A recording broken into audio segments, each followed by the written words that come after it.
Greetings Aries, and welcome to your June reading with me. Thanks for joining. Namaste.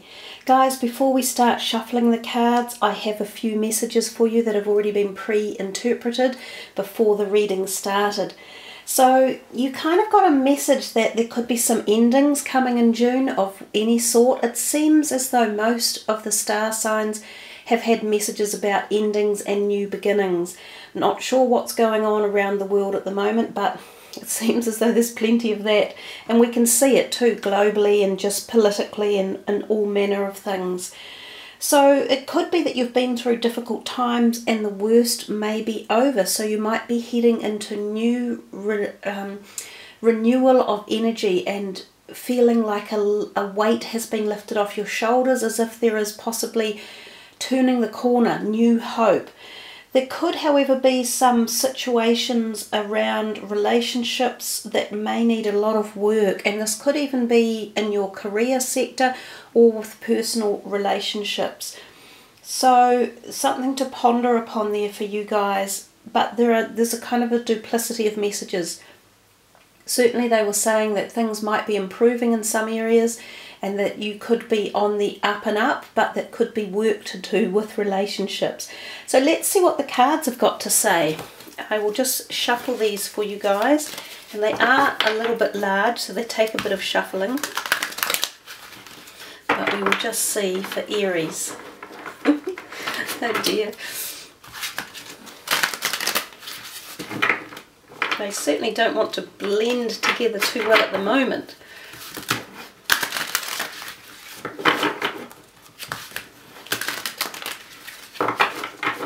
This is for Aries for June 2018. Okay. 3 of these. The 2 of Pentacles, the 9 of Swords, and the 3 of Swords. There have been a lot of swords out this month as well, which is quite an interesting conundrum. These are the Energy Oracle cards. 3 more of these.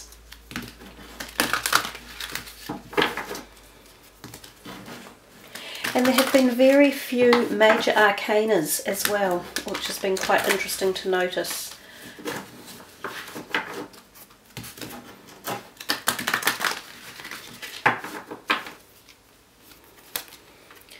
Man holding a coin. So 2 lots of pentacles here.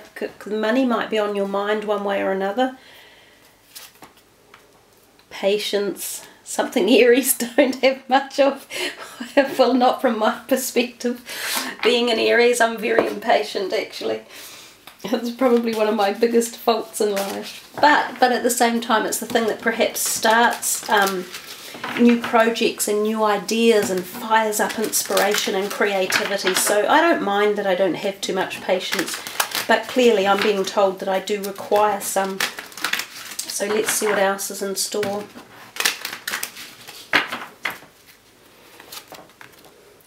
Love life. Everything is okay. And ask for what you want. So I'll just move this camera a little bit to make sure we are seeing all of the cards and try and focus them in here for you.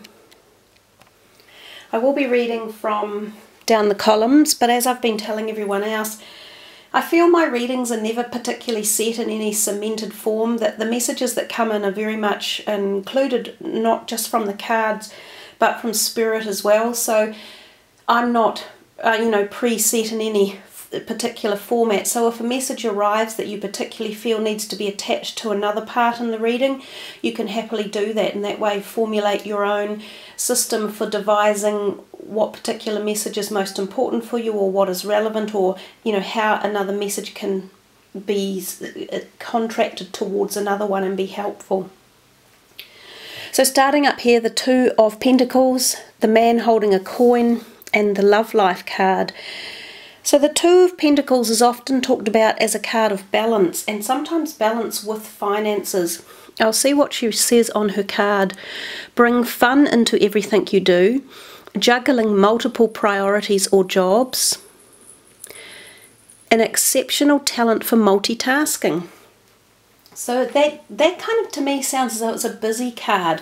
The energy from this particular deck is suggesting that perhaps a lot is happening at once, and maybe this is around your financial perspective in life. So this could be your career as well. If you're not actually employed or working in your either before your working career or after it, this could be your hobby perspective or what you're passionate about in life as well. So yeah, it seems like some of you are doing like a whole bunch of things. You know, you've got a hand over here and something going on there and something activated there and bing, bing, bang.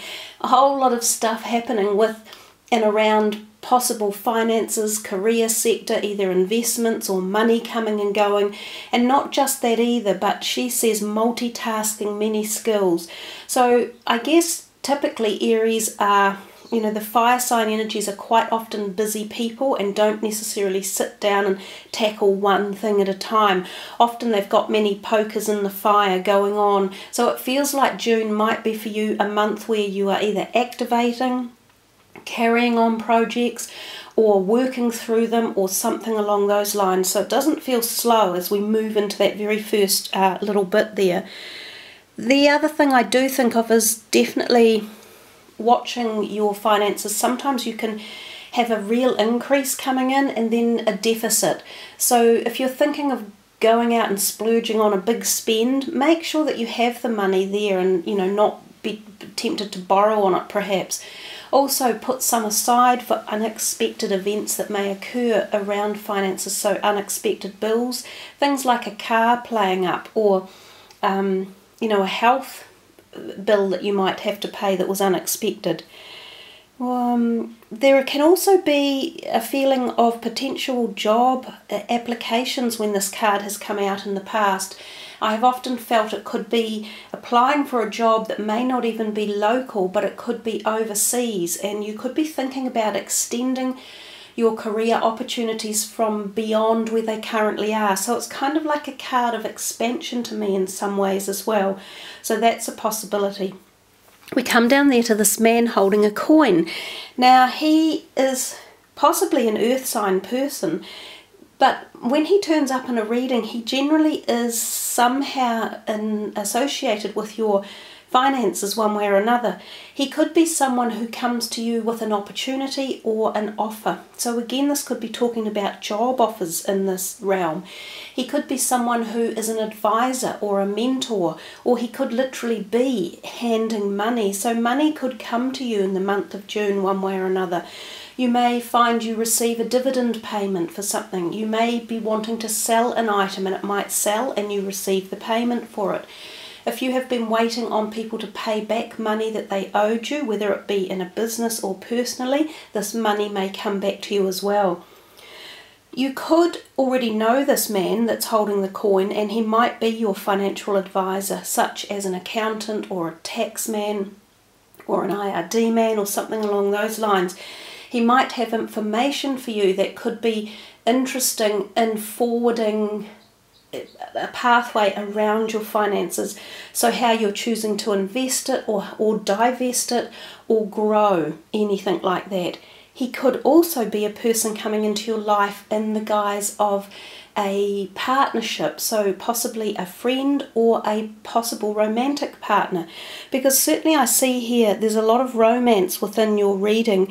There's the love life card down the bottom here, and then on the other side there's the caring connections, which is a little bit like the lovers card.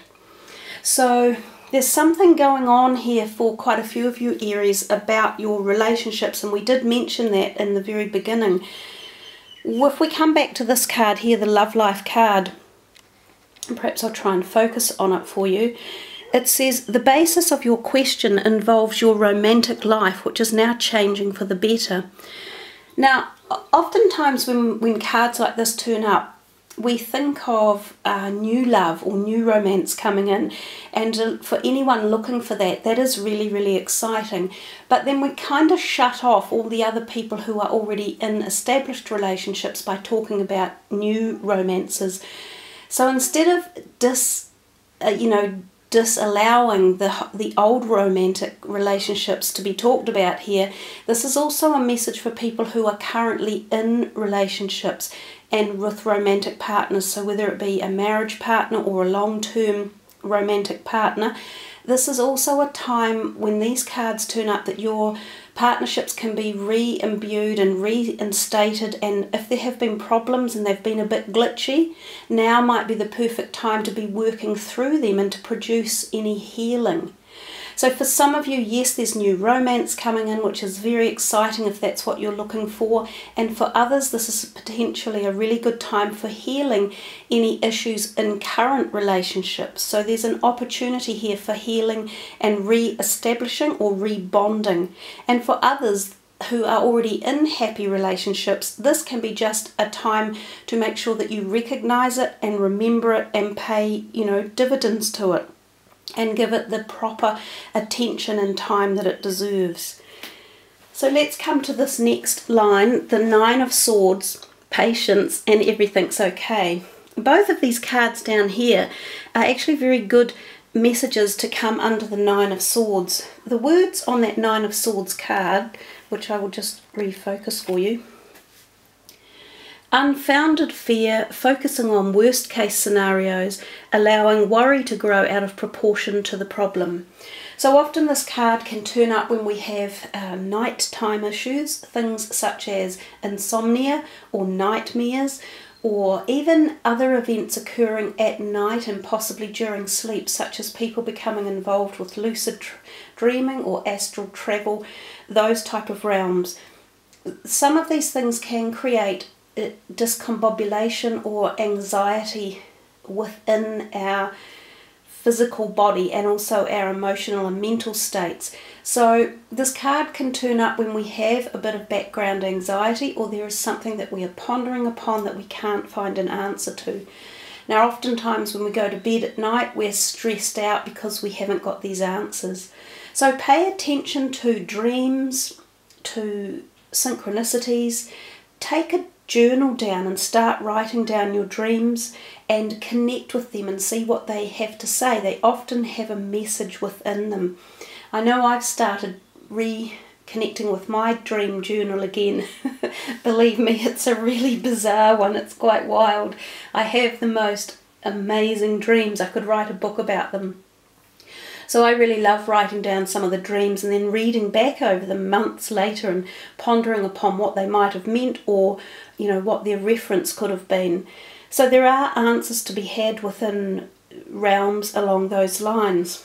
Now it's telling you, the card underneath, that if there is something you've been waiting to be activated or to be taken to the next step, its timing is out of your hands. That's what the Patience card usually represents.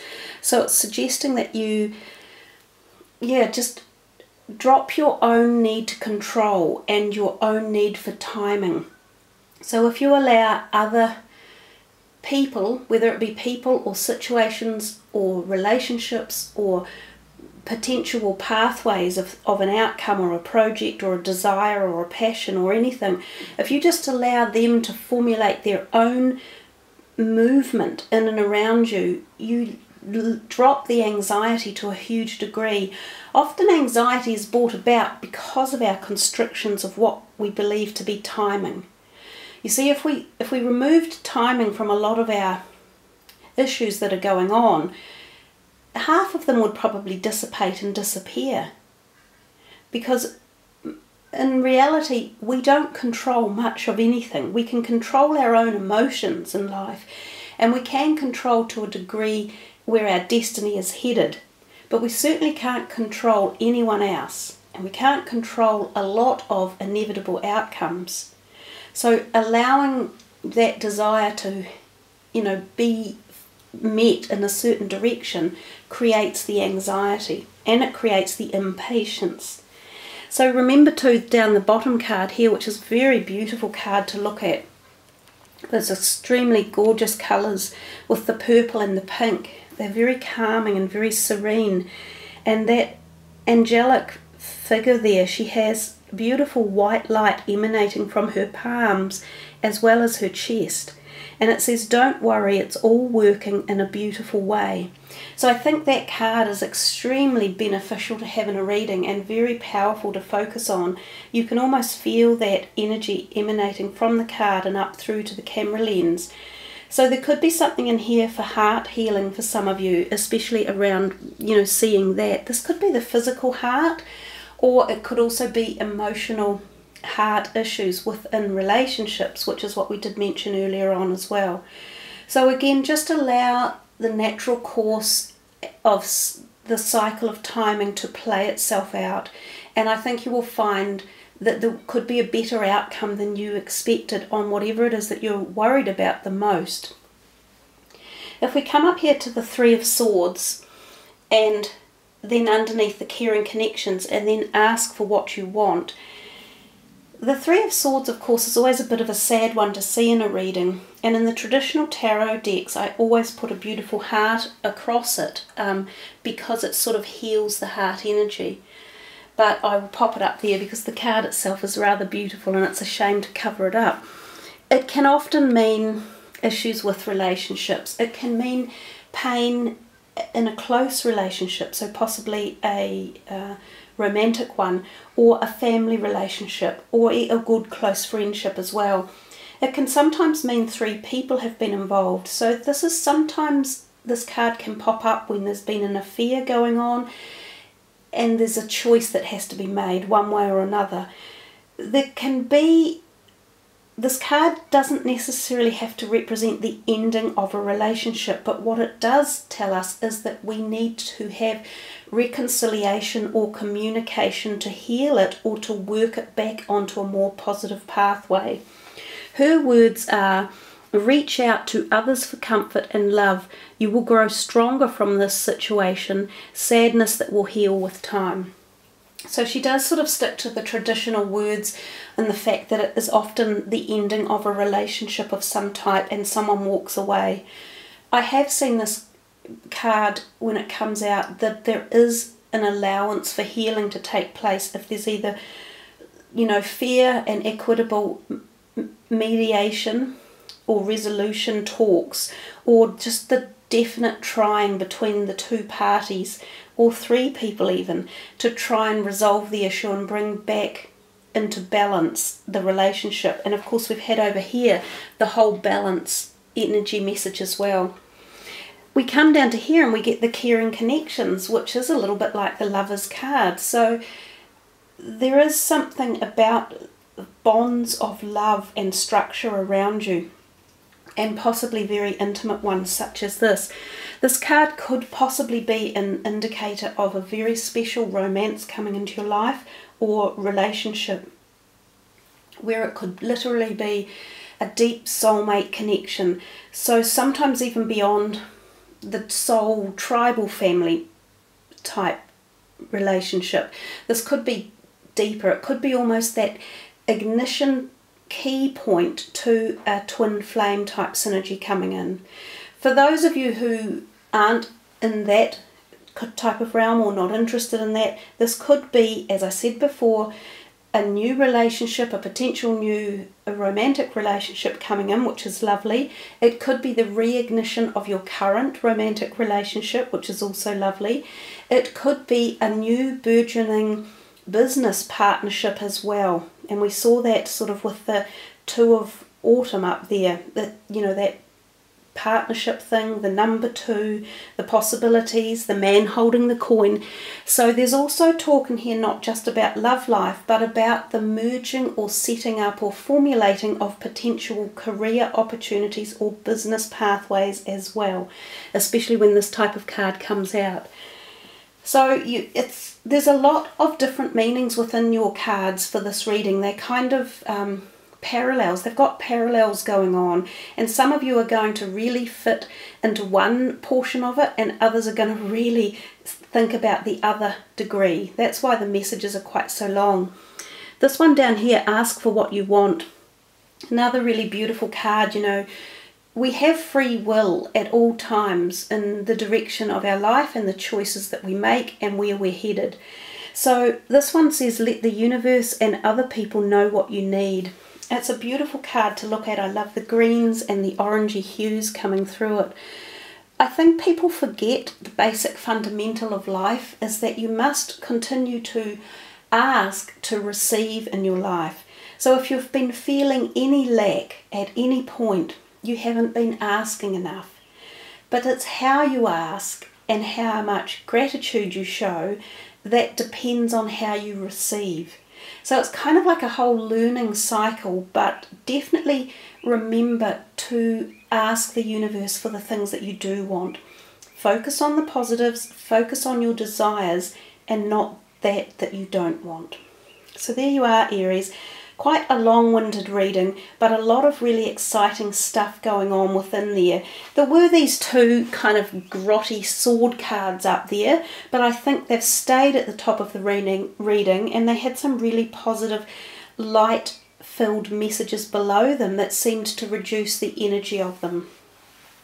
Let's put these cards away and see what your final card for the reading is.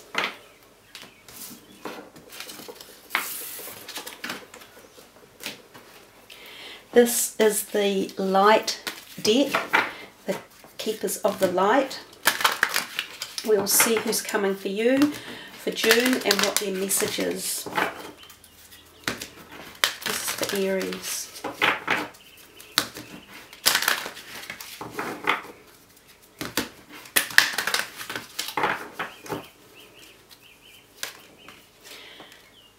Kuthumi, Cloak of Wisdom. And again, that's a beautiful colour palette there. It's very vivid and sort of warming. So Kuthumi is the Cloak of Wisdom, and it says you already know the answer you seek. Trust what you know. So I think a beautiful, powerful message to finish on for you guys. Trust your inner wisdom. Trust yourselves. Don't be fearful of decisions that you have to make. And, you know, go with instinct, go with your background knowledge, go with your experience, and take that step forward and be prepared to be on the journey of the next part of wherever it is that you're headed with your directions. So I think Kuthumi offers you that presence of knowing that you do have the strength and you do have the wisdom and the knowledge, and that you are your own boss and you don't need to seek approval or directions, if you like, from anyone else for the path of your life. So there we are, Aries. I hope you have enjoyed the messages for June. Thank you all for joining me with this video, and remember to check your moon and rising signs because you might find just as many interesting messages within those. And I love it when you leave your comments below the video, and thank you for liking and subbing. So take care, everyone. Have a wonderful, happy month in June, and remember to apply your cloak of wisdom. Much love. Namaste.